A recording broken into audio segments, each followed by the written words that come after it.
Right. Any questions for... I'll put it out there, please. Where should we start? Shane. Marie Jones from Hastings Council. You said that you were collecting data, monitoring quarterly on some of the projects you've been running. Yes. Would that be open to the public, or would that be only internally for a report which would then be made public? Could we track your progress online, for example? Possibly. As I mentioned, we've basically, for the last 3 years, been collecting data, and now we've got a big stack of data which we don't know what to do with, and we're just in talks to work out how we can work out what it means, make sure we own the data, I think someone else mentioned that, and then we're going to try and analyse trends and see what it's telling us. And, you know, clearly it's not, we don't want to keep it private, we want to share the results and what our findings are. Whether we have it live online, I don't know. The ultimate aim will be to our residents, when they log in to groverlondon.com to pay their service charge bills, etc., they'll then be able to see their own buildings every 5 minutes against their building, and a little thing saying, you know, this is what you can do to improve your performance. But we're not there yet. We've just got we've got the data. We're going to work out what it means, and then we're going to share it with people. Thank you. Another question for Victoria. I'm Martin Slew, Great Consulting Engineers.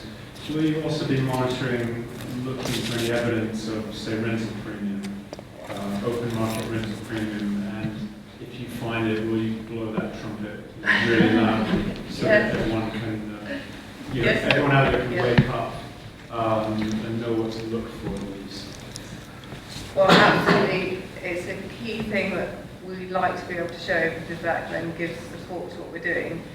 So we're currently tracking mainly, we're obviously tracking what rental value we get against, so that terrace I showed you, there's a terrace of 14 properties that are very similar, and each have got different standards of retrofit, and each are on the private or intersex market, so we should be able to see how the rents perform over time. We're also tracking our void periods and our tenant retention rates. And the first time, so the Parsmore Street property, when we spoke to the agents, they said there's no premium for energy efficiency, so they just marketed it as usual, as much to our dismay, and it got let to someone, and it got really good rent. But to prove that was to the energy efficiency, when the agent said, well, they didn't mention it, didn't ask about it, and when you directly asked the tenant, they said, we like the street, we took it. So not much evidence there. 119 Newbury Street for the first time, so that was the pre-am outstanding one. We're planning to target a resident who wants to live in an energy efficient home, and we're going to actually set a premium for it. Like, not what the agent says to do, we're actually going to charge a premium and see if someone's willing to pay it. So we have no evidence to date, but we're tracking it, and we're lucky that we have lots of similar buildings, and so across time we should have a really good benchmark to set. Where, you know, in Grosvenor we've bolstered our research team generally for the company, and we have a larger systems team. They have a team that are looking at big data generally for the whole company, and we're looking at monitoring air quality and lots of things. So we're upscaling in terms of our intelligence to capture it.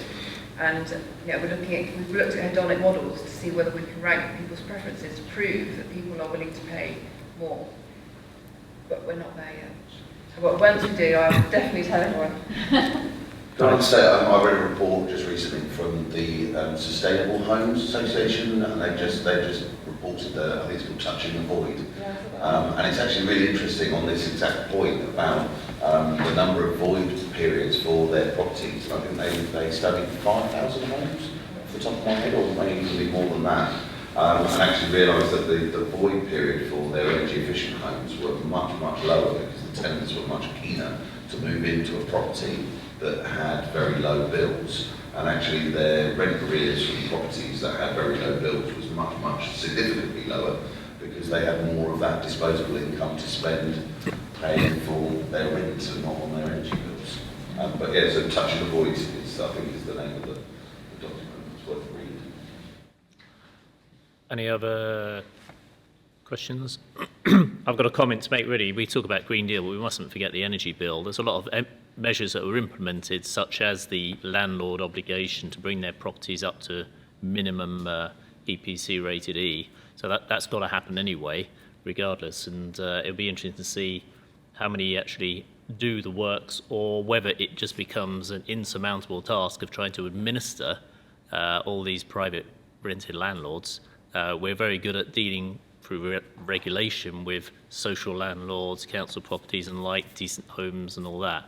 So the challenge is out there. How would you suggest we get out there and make sure that that's implemented, if we can do that at all? Question.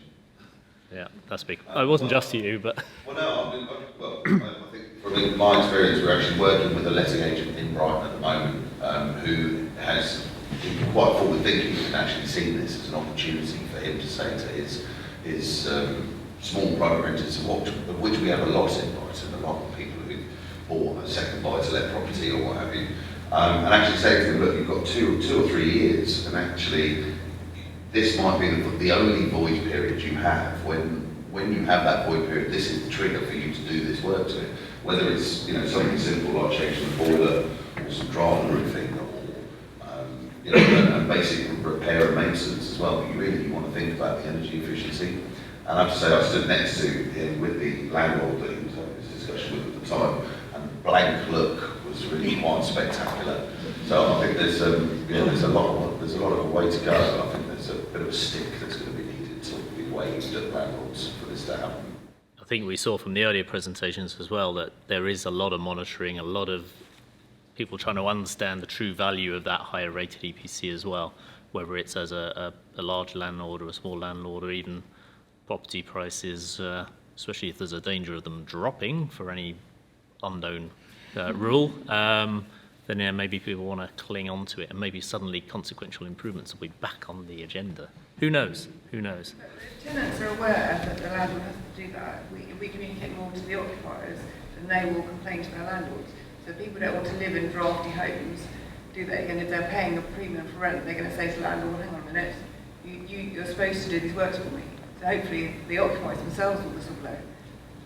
I think it's certainly with private rented market that should be, because people, I mean, the average tenancies are like 6 months anyway. People seem to jump from flat to flat, but if you find someone who actually wants to stay in it because it's comfortable, warm, low bills, that's of great value. There's no voids, there's no downtime on the occupation. So I can definitely see if you invest in your customers, they'll stay with you. Any other? Oh, yes. Just a point of information on these that may have some strategic significance. My reading of the domestic needs regulations in relation to that minimum EPC requirement for April 2018 is it only applies to assured tenancies and regulated tenancies. These are the ones that give security and tenure. Assured short tenancies are outside the scope, and my understanding is they make up most of the private rented sector. So that stick that maybe we are envisaging, it may not be there. Please correct me if I'm wrong, but that's my reading of the regulations. That is a very valid point, and maybe a way of, again, trying to, if we can't manage it because the legislation is a bit loose, then people will just rely on that 6-month turnover until, if people want to go and they don't demand improved measures. All right, one to take away to lunch, I think. Thank you very much to our speakers this morning, and there is an opportunity to go and look at the Victorian Terrace, which is a project I managed back in the day with DEC batch funding. There's lots of insulation and glazing and solutions in there as well. And also our innovation, if you're interested in new build, our Innovation Park's got 3 new buildings on there as well, so you're welcome to have a wander over there after you've grabbed a sandwich. So do feel free, and I'll be on hand to take any questions. But can we say thank you to our speakers for this morning's session?